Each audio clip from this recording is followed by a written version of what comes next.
Well, I'm very excited today. I'm doing my first interview here on Wide Open Spaces with Elise and me, the fiery redhead. I am with G-Rex from the popular podcast Shit That Goes On in Our Heads. So I want to welcome G-Rex here today. Welcome to Wide Open Spaces with Elise. Why, thank you so much for having me. I'm so excited to be here. I am happy to have you here. And part of the reason why you're here is because it's Pride Month, and I wanted to do something special for that. But when I was going through your bio, we have a lot of things in common. So it's kind of cool to me. We're both born in July. We're both Leos. My husband used to work for the same company as you. Yes, I saw that you went to Columbine High School. I did. I graduated in 1982.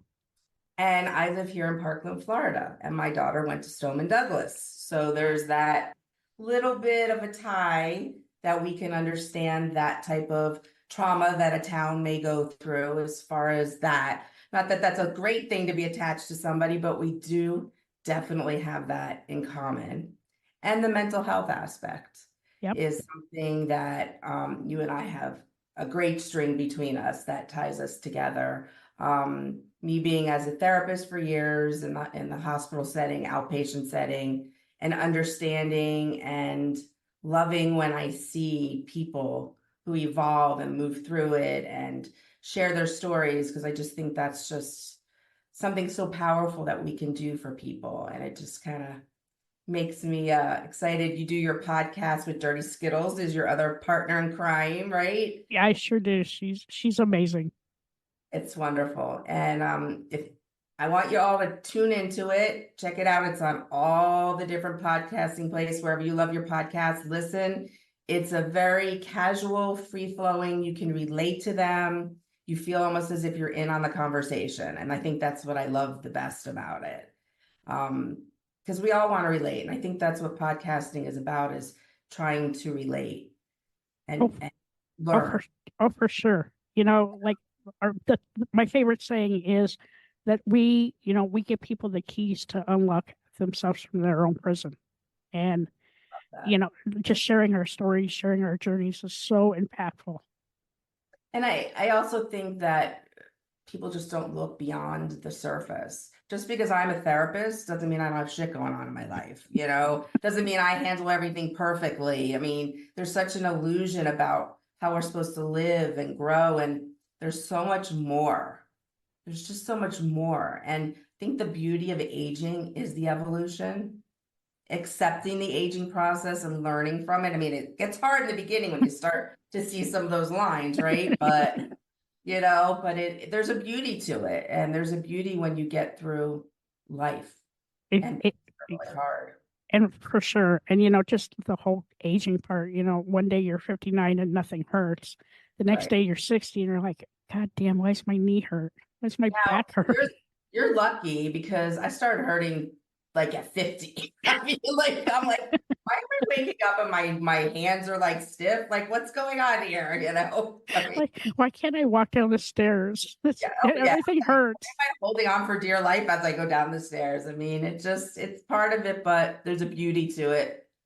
I mean, as well. And on your podcast, I love some of the things that you guys talk about, like the pet animal therapy. I mean, that's just like, I love that. And I want to read, I know you're in a relationship for 29 years. Yes, ma'am. That's not an easy thing in life nowadays. No, and especially, being lesbians, being in the gay community, like we're an anomaly. And my wife is amazing. And, the greatest thing about it is she fully supports what I do. Right. This is a person that had never listened to a podcast in her life and now gets excited to, download each new episode. The problem is she wants me to be in the same room with her when she listens, and I can't. You know Yeah, what? I can't listen to my own voice. I'm like, right. listen, can you put some headphones on? Because I don't want to listen. Oh, I don't want to hear anybody listening to me. It's Yeah, awful. It's just awful. it's Like, my awful. God, do I really sound like that? Or did I really say that? I mean, I agree with you. I don't think I'd want Darren in the room with me either, to be honest. Yeah, like I'm like, she's like, can we listen in the car on the way to something? No, we cannot. No, Oh, no, no, no, no. because I've already listened to the episode like 42 times anyway when I'm editing it. I don't need to hear it again. Exactly. Listen on your own time. Exactly.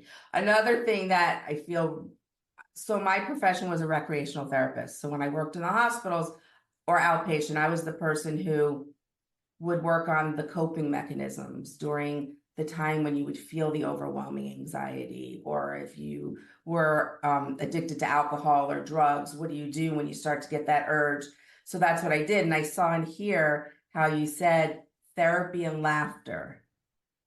And that is such an important part when I did work in the field with my clients, was the laughter.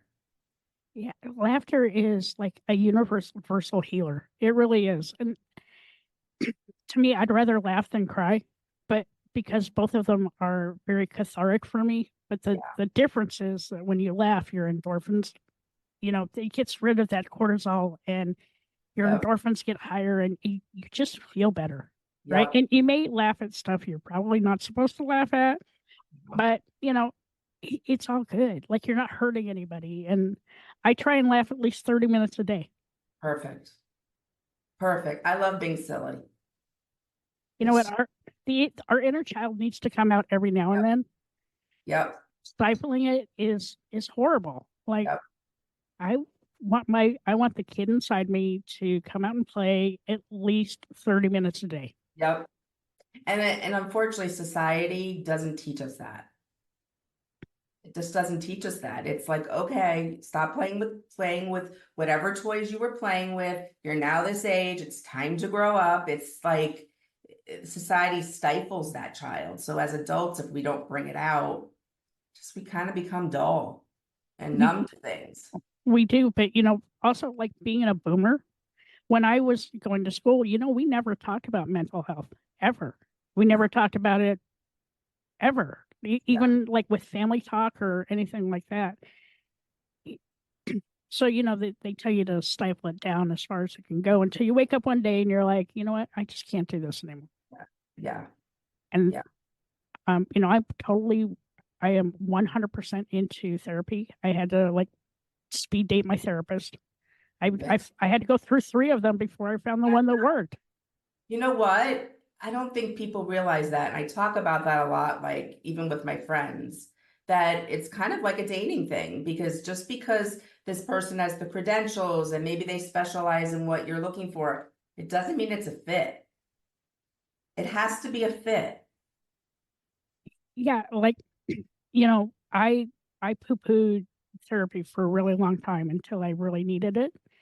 I'm sad that I waited as long as I did. And there's so many different other kinds of therapy besides talk therapy, right? There's tapping, there's energy healing. I dabble a little bit in all 3 of them because for certain times of the day, or if I'm going through a certain type of issue, talk therapy sometimes doesn't work.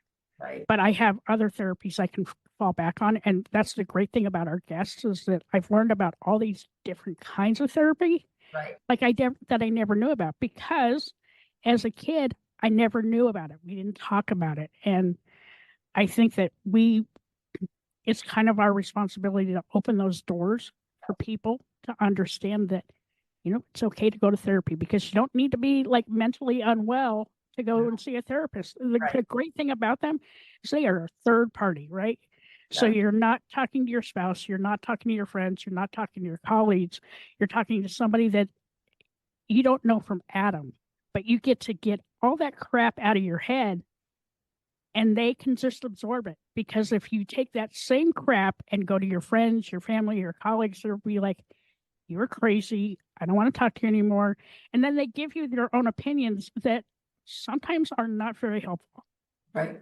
Well, because who says they make the right decisions? Right. So I mean, and I agree with you so much. I talk about this so much with like friends who are going through stuff. They're so resistant to therapy, and I'm like, you're coming to me, that's great, you know, as a therapist, okay, but I know you and I have feelings for you and you have feelings for me, and somebody who just is there to listen and to professionally help you, it's a whole other realm. It's just a whole other realm, and people fight it a lot. They do. And I think that therapy is really good for kids that are just coming out, right? They're the statistics are terrifying for kids that are just now coming out. Number one, because the world is kind of a crazy place anyway. You can't really use your pronouns because there's so much hate going on in this world. It makes me really sad. But I think that they need an outlet. They need somebody to talk to like help them figure out, what's going on in their own system and how they deal with their feelings and their gender identity and who they love, right? And my thing for me is like what I do behind closed door is nobody else's business but mine, right? Like I am no different than Joe down the street or Betty down the hill. I'm a person. I just happen to love somebody that's the same sex as I am. But we need to get more resources out there for those kids. Because it's tough. Right now it's really tough. There's so much hatred in this country. And you You know, know, I have one daughter who just finished her first year of college, and my other daughter's 7 years older than her, so there's this big age gap. And when she would talk to me about this person wants to be, their pronoun is they them, and they're pansexual, and I'm like, growing up, nobody ever really kind of put themselves. And I asked her, why am I hearing so much more of people giving themselves the labels? And she's like, because we feel pressure, even though we really don't know. We're just trying to figure it out. They feel pressure from their peers to give themselves a label. And that's a whole other layer of trying to figure and then society not being accepting, all the hate out there. It's just, kids have really got a tough time. they do. I came out in the 80s and it wasn't really talked about back then, but I don't feel like I had the same pressures that kids have nowadays, right? I felt pretty comfortable in my own skin. I knew for a long time that, I'm gay and I'm completely fine with it. But the kids today, I feel really bad for them, especially for, the trans population and all the laws that are going into effect. But for anybody that's a parent that's listening and they have children that are coming out or you don't know how to handle it, PFLAG is an amazing organization. Okay. If you have kids in school, Gleason, GLESEN is another organization. So is GLAD. It's GLAAD. All those organizations are super helpful. They have tons of information. I can provide you the links. That'd be great. That will people can visit them. They have hotlines, and if the kids are feeling really pressured, have them call 988 because 988 has people that will help them find a resource to help them out. Right. It doesn't even have to be a call. You can actually text them. I have that information also that I can provide you. That'd be awesome. Living in rural New York, we have the same problem up here. I live in a very small farming community in upstate New York. Not a whole lot of resources up here, but there is help available. And I want kids to feel comfortable in their own skin. And I can understand why putting a label on yourself right now is really tough. Yeah. But like be comfortable in your own skin and live your life, right? Like don't be stifled by what society thinks of you. Be happy for you because we went to Pride in New York City last year. Okay. It was probably the most comfortable I ever been in my own skin, the safest I've ever felt. I bet. Like I walked down the streets and there were millions, I mean millions of gay people there. It was fantastic. I love it. I felt like I was in gay Mecca. I love it. But what was really cool is there were families with small children at that parade, and they got to see different people, right? They got to see, love is love. I don't care. We don't need to put a label on it. Okay. Gay, lesbian, bi, whatever. But people just enjoying the sights, right? There was no fighting. I felt completely safe in my own skin. Like I could have walked down the street by myself and felt completely safe. And that's the world I hope for. I don't know when we'll get to that. The political climate that we have right now makes it really, really difficult. Really difficult. Have you ever gone on Virgin Cruise Lines? No, I've heard that they're fantastic though, and they have an amazing cruise that I'd love to go on. So my hubby and I went on it, and I really didn't know much, honestly, about it. He wanted to go for our 20th anniversary. I loved it because the way you felt at the parade was exactly how you feel on that ship. And they have Scarlet Night where everybody dresses up in red, and pajama night, and the costumes and the love and the hugging and the holding hands and kissing is so accepted, and it's just beautiful. And you feel like that's the real world when you're on that ship, that everybody is included, straight, gay, whatever. And it's not this microcosm of what the majority feel comfortable with. It's everybody. And it was so beautiful to see. And that's what I tell people I love the most about it. Well, I'm straight and I loved it because I saw everybody together and happy. And that's what society should be. and I think what's great too is that, since we moved to New York, we moved from South Florida to upstate New York, right at the height of the pandemic. I've never felt safer being who I am, even in small town America, right? Like I am a lesbian and I don't really care. So the first year we were here, I had a pride party, right? And it was gay, straight, Right. ally. I didn't know anybody in the village, but I wanted to have a party. And we had about 20 people here. And it was people that had lived in this area their entire life and hadn't met other people. So it was a way of bringing people together. And we did that for about 3 years. We didn't have a party this year. And I didn't have a party last year because the high school graduations got in the way. And this year, life just kind of got in the way. Right. The podcast got in the way, but in a good way, Right. But I just want people, love is love. And if there's one message, just be kind. You really have no idea what that other person's going through. I feel bad for the kids who talk to their parents and then they're immediately kicked out of the house. Thankfully for me, my parents were amazing. I mean, they were very fortunate.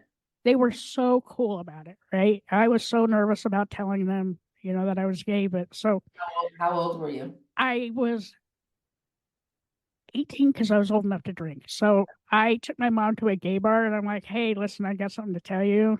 She's like, you're gay. And I'm like, what? What do you mean? She's like, I've known for years. I was just waiting for you to say something. And it was funny. I had called my grandma to tell her the same thing. She's like, oh, I know. I love it. Like, you couldn't clue me in? Like, Right. because when you're like 17, 18 years old, you're still trying to figure that out. You're like, man, why do I want to go home with that softball player? Right. Like, Like, if wonder what's going on. But what's really awesome is my wife is 11 years older than I am, okay. and we still have such an amazing relationship. We couldn't get legally married until 2009, but we've Right. been together since 1995. Fantastic. Yeah, and she's just my rock. She's been through the hardest parts of my life, and understands kind of where I'm coming from. I think the hardest time for her though is when I had my breakdown. Yeah. because I couldn't find my voice and I couldn't find my footing and I didn't know how to tell anybody what was going on because I didn't understand it myself. Right. And And she so, was scared because she didn't know what was going on with you. yeah, because, you know, being a true extrovert, boy, I can shine on the outside, but on the inside, I was like, I just want to die. Yep. Yep. That mask you can put on, people don't know what's going on underneath. They had no idea. None. Yep. Like I was smiling, I was happy, but you know, I probably should have known something was wrong. Or kind of figured, you know, hindsight is 2020. Like that year I didn't put up any decorations. I kind of just kept to myself, you know, just would sit in front of the TV and do nothing. And, you know, I couldn't put two and two together until I had to make that call to 988 because I woke up on Christmas Day 2022 and I'm like, I'm fucking done. I couldn't, I didn't have any place else for stuff to go. Yeah. And, you know, kudos to 988. They are fantastic. They're an amazing resource. The person on the other side of the phone was probably the most compassionate person I've ever talked to in my entire life. And just, you know, gave me some resources, gave me a list of, you know, therapists that were in my area. The very next day I was in therapy. Thank God.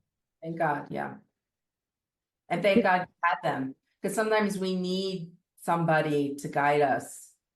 And Yeah. because we don't know. Most people don't know what 988 is. I mean, you're spreading the word, but when you're in that state, you just need somebody to take your hand and show you where to go. And, you know, like I said, I'm so thankful my wife was home. I'm so thankful that 988 picked up the phone. But there was also that glimmer of hope, right? That maybe there is something better on the other side of this. And I will tell you that life on this side of depression is a billion times better because now I have tools. Like I didn't have the tools before because, you know, nobody teaches you that as an adult. And as a boomer, you know, we weren't taught any of that. Yeah. And just super fortunate that I get to share my voice with the world. And hopefully, you know, I am a story of hope. Yep. You know, that, you know, I put in 18 months of work. It's actually 555 days of work right now. I'm still working on myself. But yeah, we're always going to be a work in progress. So always. And you know, using the tools, you know, setting boundaries. Boundaries. I'm telling you, people, just set them. They're free. It is the absolute most freeing. It's the ultimate self-love and self-care right there is boundaries. Right on. It totally is. That weight that's on your chest just disappears. It does. And even being a true empath, right? You know, I was so used to taking on everybody else's stuff and fixing their problems that I wasn't taking care of me. Yep. And, you know, I used all my energy to help everybody else. But when I came back to reflecting on I couldn't. Like I had this mirror up and none of it would come back to me. Now I have a drama box. So if it smells like drama, it goes in the box. And it doesn't usually get to come back out unless it's something that really needs my attention. But, you know, with all like the political stuff and everything that's going on, I used to get super wrapped up in it and I'd get super mad and I would hold on to that madness for days. Now I do it for about 20 minutes and I'm like, okay, time for plan B, right? We're either going to stop watching TV or we're going to go do something nice for somebody else or I'm going to go outside because nature is like a true healer. You know, if you can get outside. You are like my person here. You're like talking. It's just crazy as I'm listening to this stuff come out of you. I'm like, oh my God, is she talking or am I talking? Unbelievable. You know, you get outside and ground yourself. I won't do it in the wintertime because literally it is 47 layers of clothes before I need to go outside. So I find something inside to help ground me. But you know, a lot of like who I am, you know, I'm a woman, I'm a lesbian. I've been out for like a bazillion years now. But I can still see, you know, the surrounding area and those around me and people that, you know, I read stories all the time of you know, kids, like little kids, like 10, 12, 14 years old committing suicide because they don't know how to tell their parents what's going on. So as society, we need to do a better job. Yeah. We need to help guide them. We need to give them resources. We need to, I don't know, be a little fucking nicer. Can we just be nicer? Because these kids, they don't know what's going on. And I I truly believe that we're born this way. It's, it's in our genes. And sometimes, we don't have a choice. And conversion therapy is not the answer. Oh, Okay. Definitely. just made me sick as you said that because Did it's you have a little vomit come up in the back of your throat? just a little bit. Well, No joke. but we need to be better as adults, as parents, as teachers, as educators. Like, be kind. Like, find out what's going on and give them the resources they need to get to that next step. You know, over the years, I've seen such a downturn of events, and I wish at 60 that I could do more. I'm doing as much as I can. I'm a true advocate. I'm a mental health advocate. And I don't think I know for sure I wouldn't have been here if I hadn't gone through what I went through in December 2022. But it turned something on inside me. Like, once I started peeling my old skin and I embraced my new skin, like, I have such a zest for life, and I have such a zest for wanting to help others, feel comfortable in their own skin. I mean, life is hard. Yeah. It really is. And when we have these outside forces coming in on us and telling us that we're weird and we're abnormal and you don't deserve to be in love with somebody of the same sex. And okay, number one, what business is it of yours? That's number one. Right. Number two, did I invite you into my bedroom? I don't think I did. Right. And number three, like, there's nothing wrong with this. We are doctors, we are lawyers, we are school teachers, we are people in high levels of government. We're just people. That's all we Mothers, are. fathers, I mean, Like, I don't wear a gay flag. Okay, yeah. If you walk past me, your gaydar's probably gonna go off. But that's I still window shop. I'm not going to take them home for a test drive, but I still window shop. Right. Why not? In upstate New York, it's a little harder because you're not quite sure if they're gay or not. Right. There's some really butch farm girls up here. I'm just going to tell you, that's hard to like differentiate. But when you see them get in a car with a guy, then you know right away that they're not playing for the same team. Right. Exactly. Oh, maybe I shouldn't pursue that. Yeah. Right. Well, and I think it all has to start with the children now. Yeah, now it does. And, there's a ton of resources out there. So many resources, whether you live in a big city, whether you live in the suburbs, whether you live in the country, so many resources. Help these kids out. Help yourself out. Like, become educated. But I don't even think the schools have enough skills. Like, that's where, like, the schools, we have to go into the schools and have people go through certification to understand and learn ways that aren't just textbook ways, but how to get a child to feel comfortable enough and make them know that they're okay. And they're just, and schools just don't, the bullying goes on and they make excuses for the bullying. And well, if they don't do this, then we can't do anything about it. And meanwhile, this fragile child is being hurt, and is what's happening to them could carry on for the rest of their life. What is being instilled in them at that time. And we're just not doing enough in the school where we know all kids go. So we know that we can reach them there if the schools just do it. But then you have places like Texas and Florida and where I live, Alabama, Mississippi, yeah, like, where being gay or even just saying the word, Wow. you're putting your life on the line. I know. And to me, that's really scary. We didn't have this in the 80s. We No. didn't have it in the 70s. I don't think we had it in the Why? 20s. Why? Because it's different. Why? Because, sometimes I believe they have those own feelings inside that they stuff. And so then they just project, and why? Who cares? What's it? Like you said, you're not in my bedroom. I didn't invite you here. Who cares? You live your life, I live mine. Right. Like I do not project my sexuality on anybody. Right. I'm pretty particular, on who I approach and who I oogle. Okay. Yeah, I admit it. I still look. Just because I've been, married for 29 years doesn't We're mean all I'm dead. human. I mean, we're all human. Come on. I mean, I'm We're not able to dead. say somebody's hot if they're hot. I mean, you You know, know. I still look. My wife will be driving and like my head will turn and she's like, "Are you an owl?" I'd like to be. And we turn around.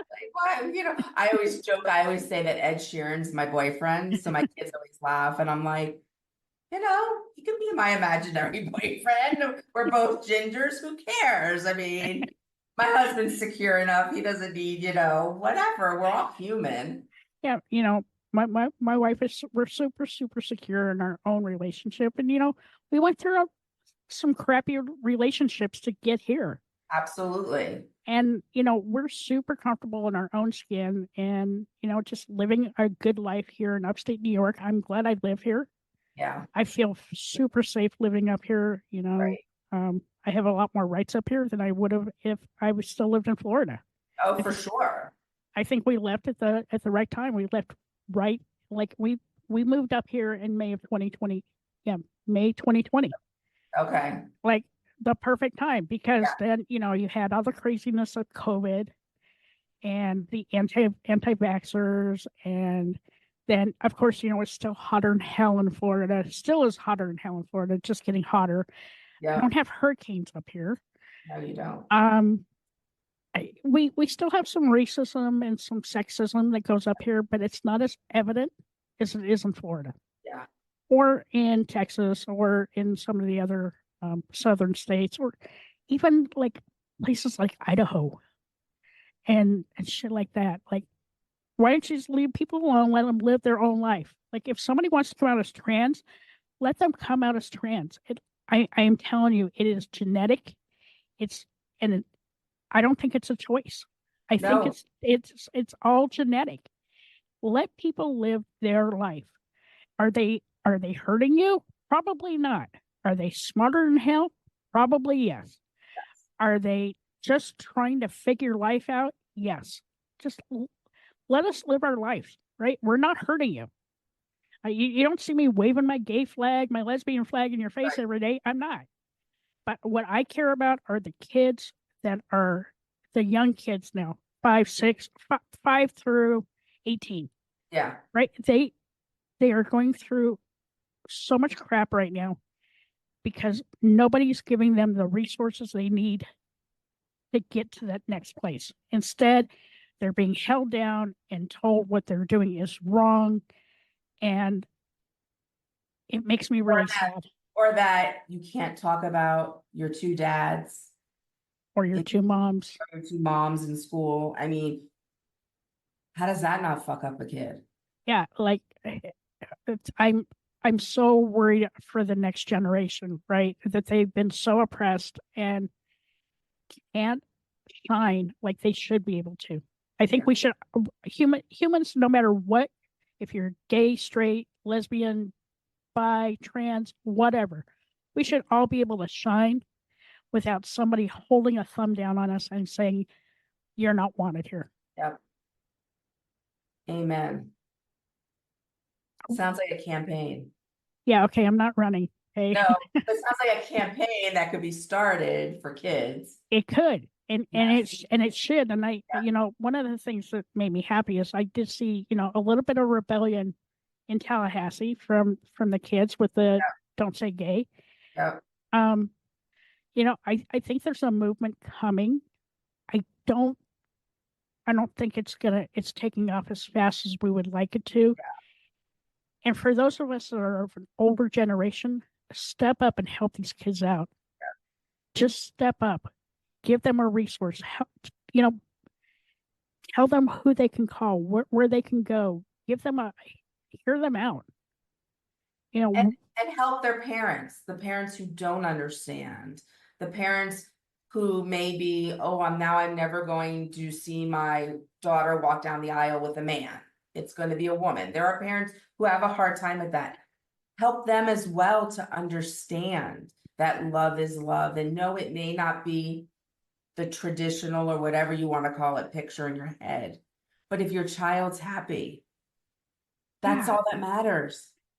And whoever their spouse is, you're going to love them the same way you would have loved any other type of spouse. I just don't understand how we got to where we are now. Well, I kind of do. There's one person in mind, but I'm not going to say his name because I get a little throw up in the back. Say that name on our podcast, but we know who you're talking about. You know how you had a little throw up in your back of your throat before? But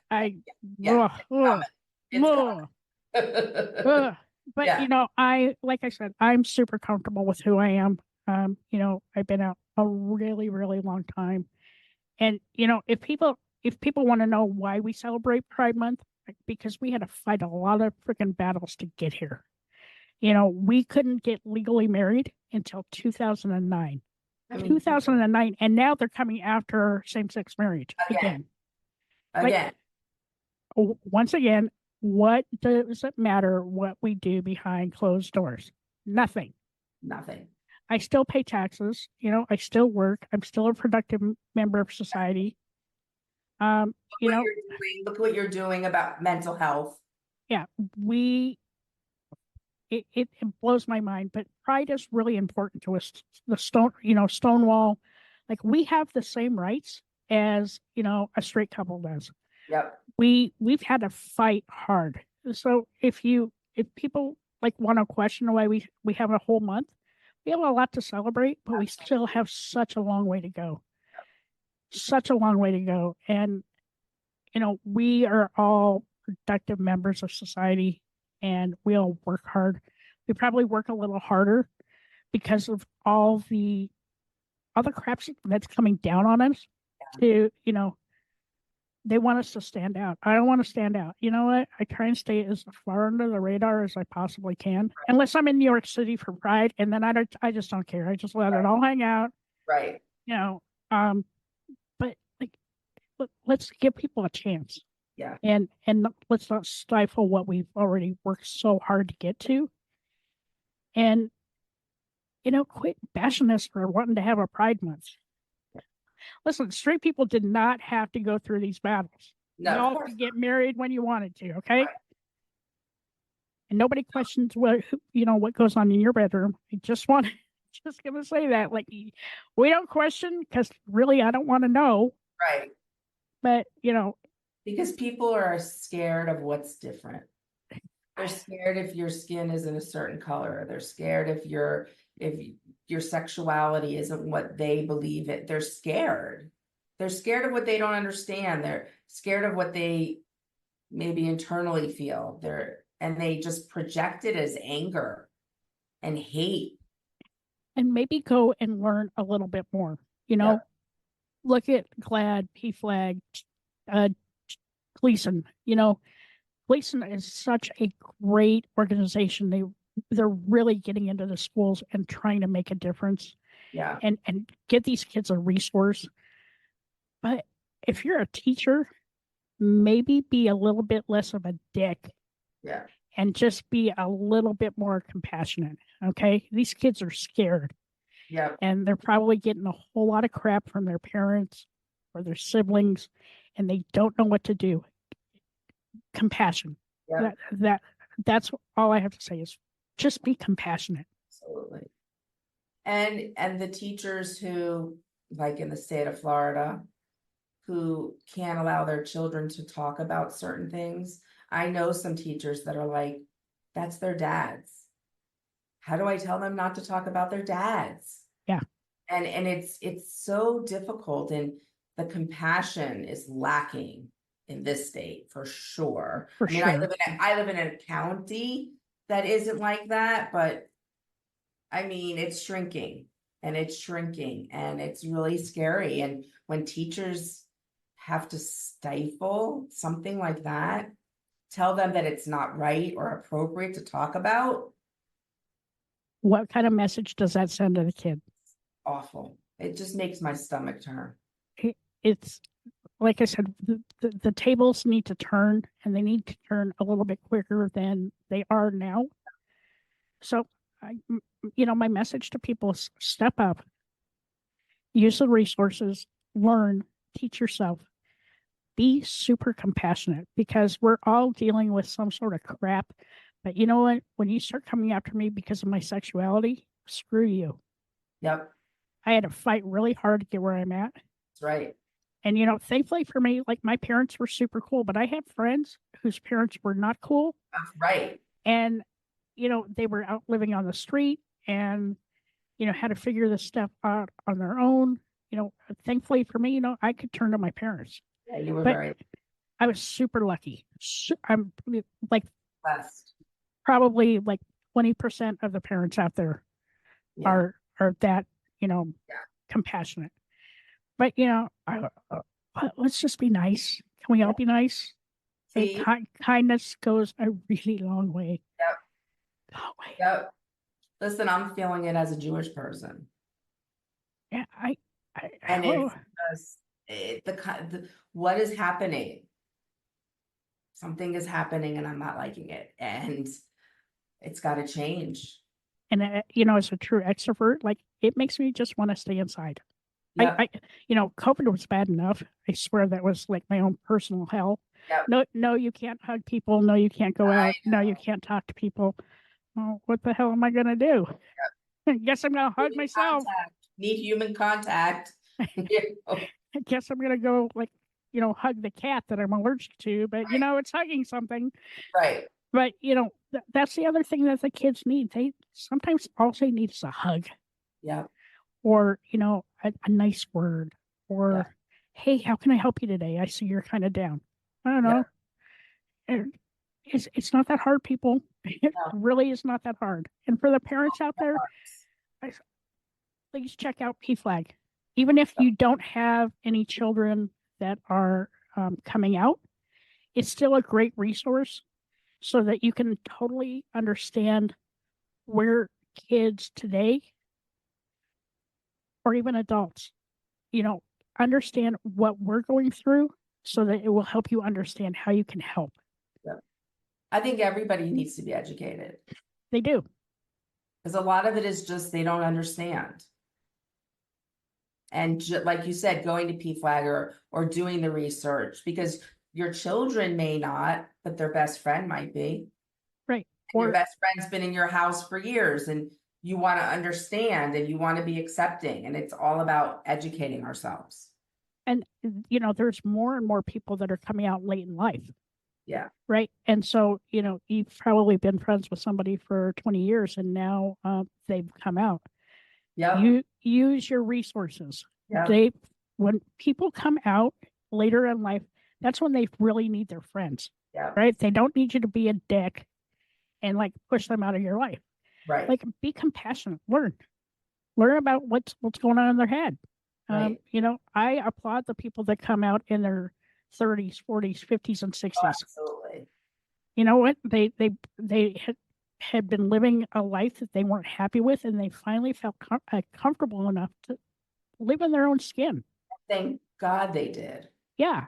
Thank God they went through their whole lives hiding who they really were. Yeah. Like I will never hide who I am, ever. Amen.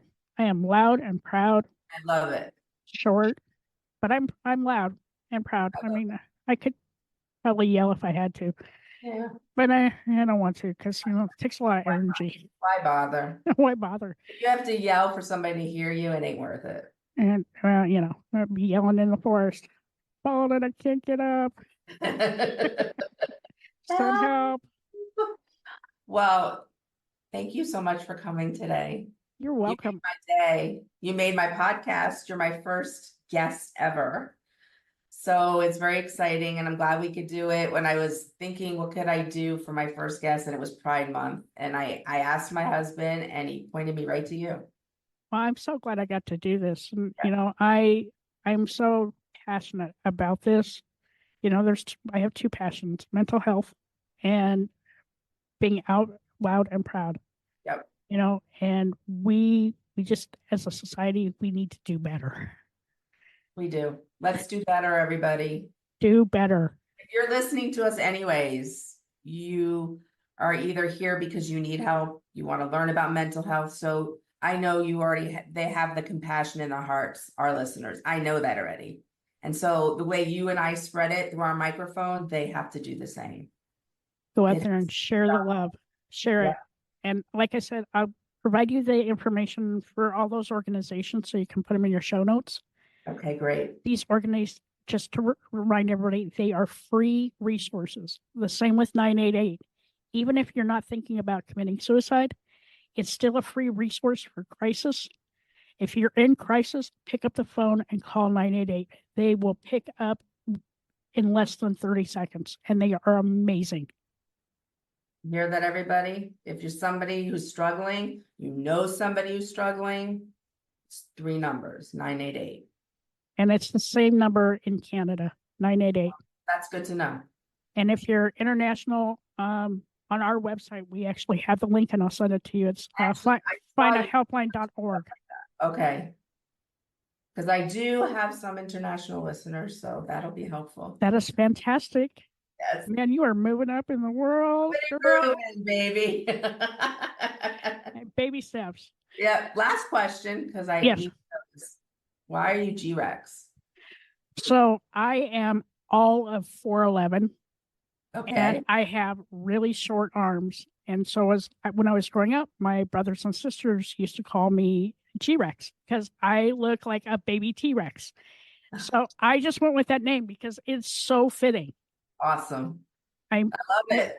Tiny hands, tiny arms, and it just works. And so, like for Dirty Skittles, her story's better. So she was in college. She was working 2 jobs. Yeah. And living off of vending machine candy. And she was going from one job to another. And so she put a bunch of Skittles in her pocket. And she got to her other job and she pulled her Skittles out and they all fell on the floor. And she was so hungry, she picked up the Skittles and started eating them. And so her coworker called her Dirty Skittles, and she just went with that name forever. That's awesome. You're a great team. We love our podcast, and like if you just want to get out of your head, need some tips or resources, we've had so many amazing guests, and season 7 starts next week. How the hell that happened? All booked for this year. Yeah, no more. We have bookings all the way through March 2025. Bravo. I'm gonna move up with you. You are. I'm going to have to get there. You see, you're going to be in competition. Yep. Well, thank you so much. It has been a complete honor, and I hope the listeners as well, and sharing for Pride Month, your struggles and what the youth of today is going through, because your voice, my voice, we're helping, and that's really why we're both here. Amen. Amen. Thank you so much for having me. I love this. Love this. Me too. Goosebumps. Goosebumps.